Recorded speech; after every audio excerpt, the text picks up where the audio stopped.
আমরা 5ই আগস্ট যে ঘটনাটা ঘটেছে এটাকে আমি সবসময় বলি একটা সাংস্কৃতিক ঘটনা। সাংস্কৃতিক ঘটনা এই কারণে, বাংলাদেশে এটা গত 15 বছরের ব্যাপার নয়, দীর্ঘ অনেক বছর ধরে আমি ছোটবেলা থেকে ঘর হইতে 2 পা ফেলিয়া নাগালপাড়া থেকে যখন শাহবাগে আসলাম শিল্প সংস্কৃতি চর্চা করতে, তখন থেকে আমি এই বিভাজনটা দেখেছি। এই যে বাঙালি সংস্কৃতির নামে আমরা দেশটাকে ভাগ করেছি, ভাগের ফলাফল খুবই খারাপ হয়েছে এবং সেই ভাগের বিস্ফোরণটা আমরা দেখেছি 5ই আগস্টে।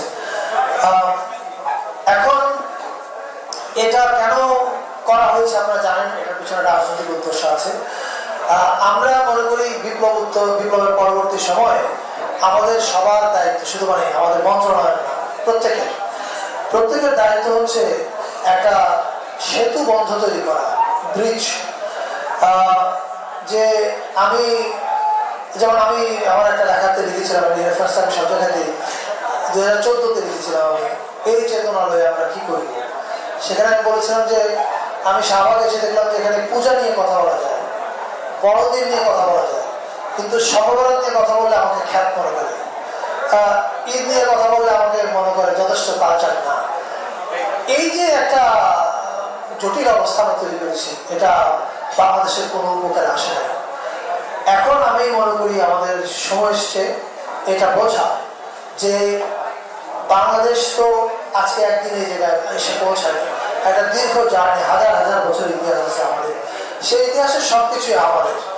আপনারা জানেন যে বাঙালি সংস্কৃতির একটা রাজনীতি ছিল যে বাঙালি সংস্কৃতির কথা বলার মধ্যে দিয়ে প্রকারান্তরে বলা হতো যে, প্রকারান্তরে কেন, স্পষ্ট আপনারা দেখেছেন যে বোরখা পড়া হলে বলা হতো যে না, এটা তো আমাদের সংস্কৃতি না।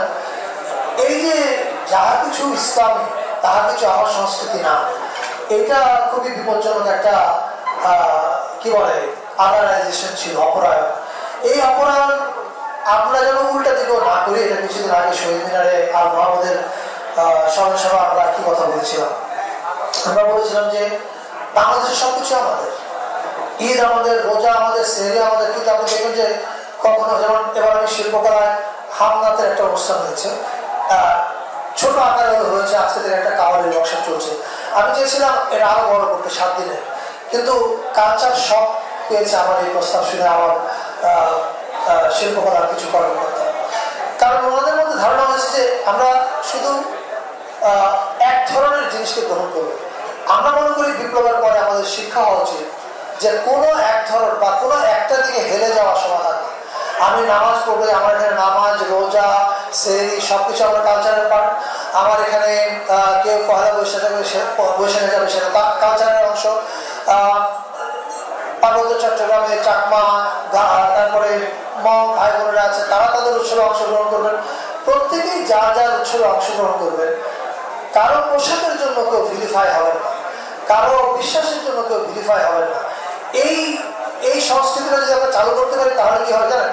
তাহলে দেখবেন যে আমি আমার ছোটবেলায় দেখেছি, এখন তো পরিস্থিতি ভয়াবহ। আমাদের ছোটবেলায় দেখতাম যে 5 ওয়াক্ত নামাজ পড়ে উনি, এবং আরেকজন পাশে বসে আছে, উনি হয়তো নামাজ কিছু পড়ে না, বিশ্বাসও করে না, কিন্তু দুজনে কোনো সমস্যা না, দুজন বসে আছে, গল্প করছে, চা খাচ্ছে, কেউ কাউকে গালি দিচ্ছে না, এ বলছে না তোমার আল্লাহ খারাপ।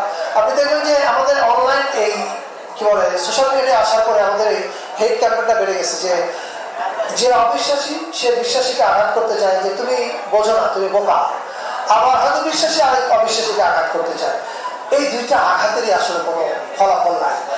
যিনি বিশ্বাসী তিনি আল্লাহকে বিশ্বাস করে আল্লাহর জন্য ইবাদত করবেন, যিনি আরেক ধর্মে বিশ্বাসী উনি ওটা করবেন, যিনি ধর্মচর্চা করেন উনি ওনার মধ্যে থাকবেন। কিন্তু কেউ যখন কাউকে আক্রমণ করতে যায় তখনই একটা সমাজে নৈরাজ্য বিশৃঙ্খলা দেখা দেয়। আর 1 মিনিট বাকি আছে, সুতরাং আমার বক্তব্য আমি আর না বাড়াই।